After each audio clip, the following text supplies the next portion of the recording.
ఓం నమో వెంకటేశాయ. మేము new year జనవరి 1కి స్వామివారి దర్శనార్థం వచ్చాము. మాకు వైకుంఠ ద్వార దర్శనం జరిగింది. దర్శనం అయితే చాలా బాగా జరిగింది. మేము స్వామివారి ఆనంద నిలయం చుట్టూ ఉన్నటువంటి 4 మాడ వీధులు అంటే తూర్పు, పడమర, ఉత్తర, దక్షిణ మాడ వీధులకి మహాప్రదక్షిణ చేయాలి అనుకున్నాం. మా ప్రదక్షిణని తూర్పు మాడ వీధిలో ఉన్న స్వామివారి గొల్ల మండపం దగ్గర నుండి స్టార్ట్ చేశాము. స్వామివారికి సాష్టాంగ నమస్కారం చేసి మా ప్రదక్షిణ అయితే మొదలుపెట్టాము.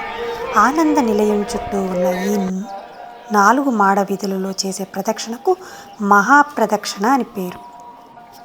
తిరుమాడ ప్రదక్షిణ ప్రియ గోవింద, మహాప్రదక్షిణ ప్రియ గోవింద, ఆనంద నిలయవాస గోవింద గోవింద. స్వామి ఆలయానికి ఎదురుగా ఉన్న వీధిని సన్నిధి వీధి అంటారు. ఈ వీధికి ప్రారంభంలో గొల్ల మండపం, చివరలో బేడి ఆంజనేయ స్వామి గుడి ఉంటాయి. ఒకప్పుడు ఈ సన్నిధి వీధికి ఇరువైపులా అంగళ్ళు ఉండేవి. ఈ తూర్పు మాడ వీధి చివర భాగంలో స్వామివారికి నిత్యం జరిగే సహస్ర దీపాలంకరణ ఇక్కడే జరుగుతుంది. మనం దక్షిణ మాడ వీధిలోకి అడుగుపెట్టాం. ఇక్కడే మీరు చూస్తున్న ఈ సుపదం ద్వారా స్వామి యొక్క అన్ని రకాల సేవా టిక్కెట్లు ఇక్కడ నుంచి ఎంట్రీ ఉంటుంది. అంటే కళ్యాణం, ఊంజల్ సేవ, సహస్ర దీపాలంకరణ సేవ, సుప్రభాతం, అదేవిధంగా సీనియర్ సిటిజన్స్కి, చంటి పిల్లలకి, హ్యాండిక్యాప్డ్ పర్సన్స్కి ఈ సుపథం ద్వారానే ఎంట్రీ అనేది ఉంటుంది. ఈ దక్షిణ మాడ వీధిలోనే మనం తిరుమల నంబి సన్నిధానాన్ని కూడా చూడవచ్చు. దాదాపు 1000 సంవత్సరాల క్రితం స్వామివారికి కైంకర్యాలు చేసేందుకు తిరుమల కొండకు వచ్చినటువంటి ప్రప్రథమైనటువంటి పౌరుడే ఈ తిరుమల నంబి. సాక్షాత్తు శ్రీ వెంకటేశ్వర స్వామి వారి చేత తాత అని పిలిపించుకున్నటువంటి వ్యక్తే మన ఈ తిరుమల నంబి. ఈ మాడవీధులంతా కూడా వివిధ రకాలటువంటి రంగవల్లులతో తీర్చిదిద్దారు.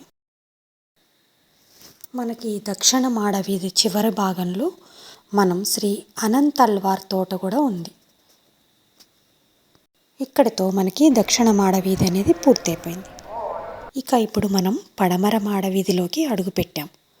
ఈ వీధి మొత్తం కూడా చాలా మఠాలున్నాయి. అందులో మొదటిగా చిన్న జయ్యంగార్ స్వామి మఠం ఉంది. దాని పక్కనే గోవింద నిలయం కూడా ఉంది. ఈ వీధి నుండే మనం స్వామివారి ప్రసాదాల కౌంటర్కి కూడా వెళ్ళవచ్చు. ఈ వీధిలోకి రాగానే స్వామివారి లడ్డు ప్రసాదం వాసన మన ముక్కులకి తగిలి ప్రసాదం తింటే బాగుండు అనిపిస్తుంది. మా వారైతే వెళ్ళి ఒక 2 లడ్డూలు ట్రై చేస్తానని చెప్పి వెళ్ళారు. 2 లడ్డూలు అయితే తీసుకొని వచ్చారు. అలా 2 అడుగులు వేసామో లేదో స్వామి ఈ విధంగా మాకు ప్రసాదం తినిపించారు. ఈ బుజ్జోడు ఎవడో పంచిలో మాత్రం భలే క్యూట్గా ఉన్నాడు. అరే పరిగెత్తున్నాడు. కొంచెం దూరం నడుచుకుంటూ వచ్చేసాము. పడమర మాడ వీధి అయితే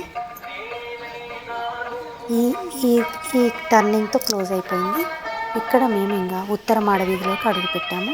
ఉత్తర మాడ వీధిలో కూడా ఎడమ వైపున కొన్ని మఠాలు అయితే ఉన్నాయి. అవి దాటుకొని కొంచెం ముందుకు వెళ్తే మనకి లక్ష్మీ నారసింహస్వామి టెంపుల్ అయితే ఉంది. ఈ టెంపుల్ మేము వెళ్ళే టైంకి క్లోజ్ చేసింది.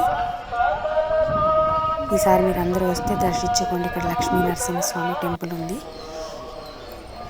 ఈ టెంపుల్ దాటుకొని కొంచెం ముందుకు వెళ్తే మన కుడి చేతి వైపు పుష్కరిణి అనేది వస్తుంది. ఇక్కడ భక్తులందరూ కూడా చాలా వరకు ఇక్కడ పుష్కరిణిలో స్నానం చేసి పక్కనే ఉన్నటువంటి ఈ భూవరాహస్వామి టెంపుల్లో భూవరాహస్వామిని దర్శించుకొని ఇంకొంచెం ముందుకు వెళ్ళి కృష్ణుణ్ణి, లక్ష్మీ హయగ్రీవ స్వామిని దర్శించుకోవచ్చు.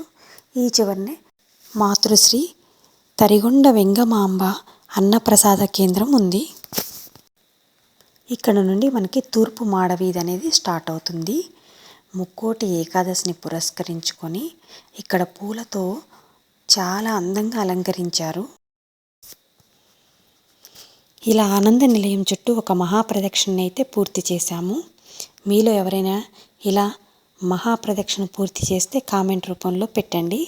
తర్వాత బేడి ఆంజనేయ స్వామి ఆలయంకి ముందుగా ఉన్న కొబ్బరికాయలు కొట్టే స్థలం ఉంది కదా, దాన్ని అఖిలాండం అంటారు. ఆ అఖిలాండానికి వెళ్ళి అక్కడ కొబ్బరికాయని కొట్టి స్వామివారికి హారతినిచ్చి ఏడుగుండవాడ వెంకటరమణ గోవింద గోవింద, ఆపది ముక్కులవాడ అనాథ రక్షక గోవింద గోవింద అంటూ అక్కడే ఉన్నటువంటి బేడి ఆంజనేయ స్వామి దర్శనంతో మా మహాప్రదక్షిణ పూర్తయింది. Thank you for watching my video. Survey జనా సుఖినో భవంతు.